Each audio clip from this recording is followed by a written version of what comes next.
ውድ ቤተሰቦች ይሄንን ቪዲዮ ልብ ብላችሁ ተመልከቱ።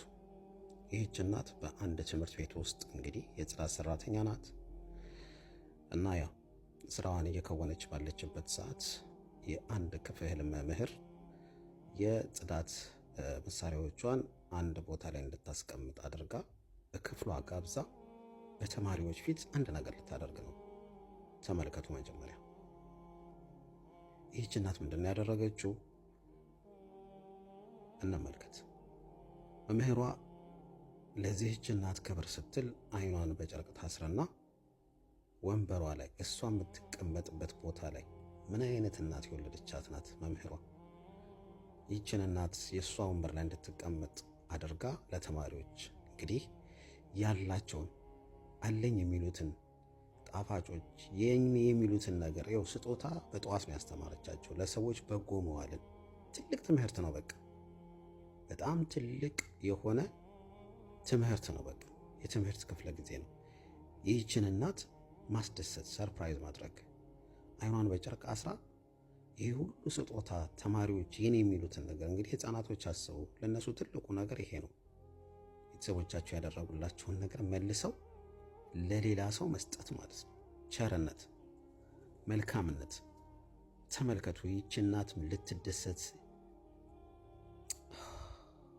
ምን ያህል ልቧን እንደነካው ይሄ ጉዳይ ማለት ነው። እቺ እናት ቤቷን ራሷ ናት የምታውቀው። ችግሯን ለብቻዋ ነው የምታውቀው ከፈጣሪዋ ጋር።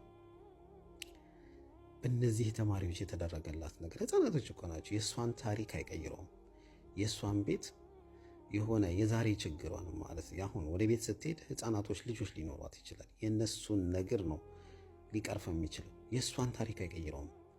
ትልቁ ነገር ግን በሰዎች ዘንድ በተለይ በልጆች ዘንድ፣ በመምህራኖች ዘንድ፣ በትልልቅ በአዋቂዎች ዘንድ እናትነት ምን እንደሆነ የታየበት አጋጣሚ ነው። ምን ያህል ስሜት ሊሰማት እንደሚችል፣ ምን አይነት ፍቅር ነው የሰጧት፣ ምን አይነት ፍቅር ነው የሸለማት ለዚህች እናት። ተመልከቱ። ምን አይነት የተባረከች መምህር ናት ሐቂቃ ማለት ነው። ሁላችንም ልናደርግ የሚገባው ተግባር ነው። ለእናቶቻችን ብቻ አይደለም፣ ለአባቶቻችን ብቻ አይደለም፣ ራቅ ላሉ የኛም የሌሎችም የምንላቸውን እናቶቻችንን ሰዋዊ ክብር ማለት ነው። ፈጣሪ በዚህ ነው የሚደሰተው። እርስ በርስ እየተጨካከነን እኔ ብቻች ዓለም ጠባኛለች እንደውም ካልሰፋችልኝ ብለን ሰዎች ካልተወገዱልን ብለን የምንጨናነቅ ሰዎች ከዚህ ቪዲዮ ትልቅ ትምህርት ልንወስድ ይገባል። እኔ ከራሴ በላይ ለሰዎች መጨነቅ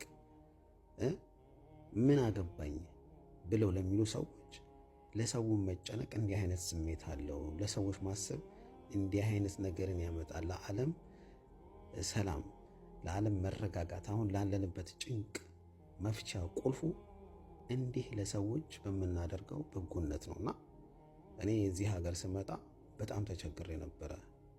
የምሬን ነው የምላችሁ። በረሃ ላይ ልብስ ያልቆ የሚያቆኝ ያቆኛል። ሁለቱ ጫማዎቼ ሶሉ ተገንጥሎ በጫማ ክራ ስሬው ነበር የገባሁት። አልቻልኩትም። ስወጣ ደህና ልብስ የለበስኩኝ በረሃ ላይ እንደዛ ሆንኩኝ። ብርድም ወቅት ስለነበረ ተቸገርኩኝ።